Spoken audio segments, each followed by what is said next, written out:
बहिर्जी नाईक यांचा शिवरायांसाठी एक यशस्वी गुप्तहेर म्हणून उल्लेख मुंबईचे तत्कालीन गव्हर्नर जॉर्ज ऑक्सेंडन यांच्या पत्रव्यवहारात आढळतो.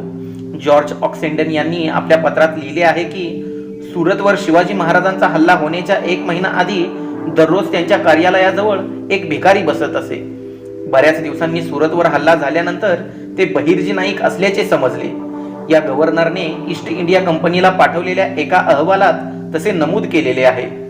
तेव्हा ज्या इंग्रजांच्या कागदपत्रांमध्ये अशा रीतीने बहिर्जी नाईक यांच्याबद्दल उल्लेख आहेत. असे म्हटले जाते की जेव्हा कधी शिवरायांच्या दरबारात बहिर्जी वेषांतर करून आलेले असत तेव्हा केवळ महाराजच बहिर्जींना ओळखू शकत, किंबहुना दरबारात बहिर्जी नाईक नावाचा इसमच नाही अशी सर्वांची समजूत असायची.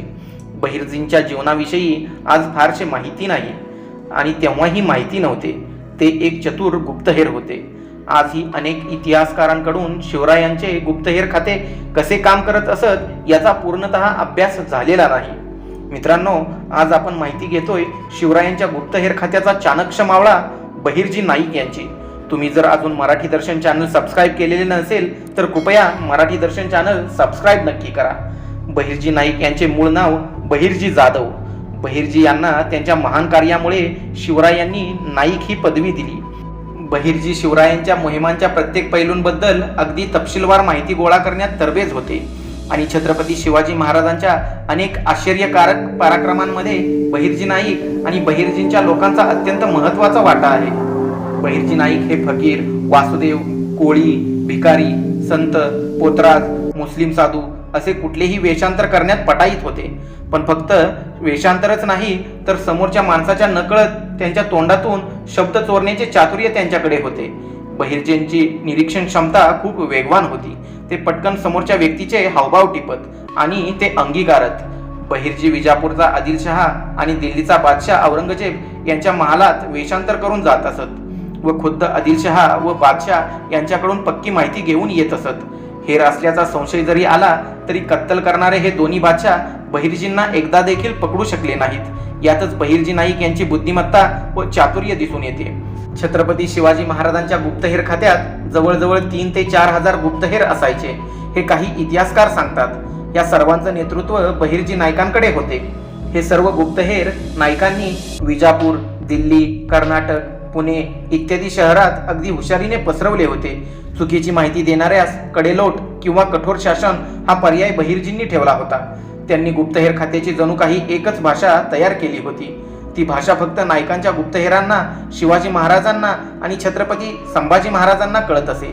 त्यात पक्ष्यांचे आवाज, वाऱ्यांचे आवाज, विशिष्ट आग लावून आकाशात काळा धूर सोडणे, योग्य वेळी पांढरा धूर सोडणे अशी शिवरायांच्या गुप्तहेरांमध्ये एक सांकेतिक भाषा असे. वेगवेगळ्या प्राण्याचा, पक्षाचा विशिष्ट आवाज म्हणजे त्यांची सांकेतिक भाषा असे. कुठलाही संदेश द्यायचा असल्यास त्या भाषेत दिला जाई. महाराज आज कुठल्या मोहिमेवर जाणार आहेत हे सर्वात आधी बहिर्जी नाईक यांना माहिती असे. त्या ठिकाणची खडानखडा माहिती बहिर्जी नाईक काढत आणि शिवाजी महाराजांपर्यंत लवकरात लवकर पोहोचवत. बहिर्जी नाईक फक्त गुप्तहेरच नाही तर लढवय्ये देखील होते. तलवारबाजीत, दांडपट्ट्यात ते तरबेज होते, कारण गुप्तहेरांना कधी कुठल्या प्रसंगाला सामोरे जावे लागेल हे त्यांना चांगले ठाऊक होते. कुठल्याही घटनेचा ते खूप बारकाईने विचार करीत. शत्रूचे गुप्तहेर कोण, ते काय करतात याची देखील माहिती ते ठेवत असत. तसेच त्यांच्याकडे एखादी अफवा पसरवायची असल्यास किंवा शत्रूला चुकीची माहिती पुरवायची असल्यास ते काम बहिर्जी चतुराईने करत. केवळ महाराजांच्या स्वराज्याची नव्हे तर शत्रूच्या प्रदेशाची देखील ते पूर्ण माहिती ठेवत असत.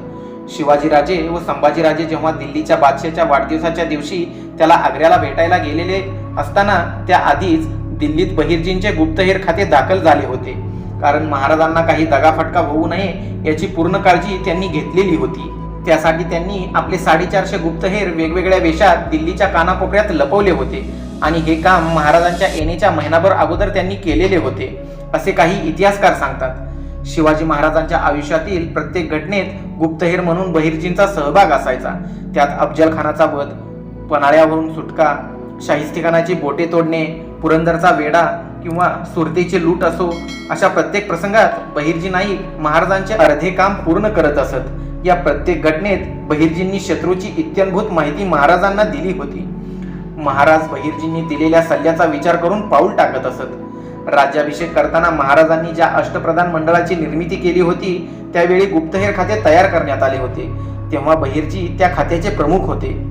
बहिर्जी नाईक मरण पावले नसते तर संभाजी महाराज फितुरीमुळे मुघलांच्या हाती लागले नसते असे अनेक इतिहासकारांचे मत आहे. बहिर्जी नाईक यांचा जन्म अहमदनगरमधील शिंगावे नाईक या गावी झाला. त्यांची समाधी सांगली जिल्ह्यातील खानापूर तालुक्यातील भूपाळगड म्हणजेच बानूरगड येथे आहे. 1692 मध्ये बहिर्जींचा मुलगा तुकोजी नाईक याने राम मंदिर आणि शिंगावे गावची बाहेरची सीमा बांधली. त्यांच्या नावाचा शिलालेख असलेला एक दगड राम मंदिरात ठेवण्यात आलेला आहे.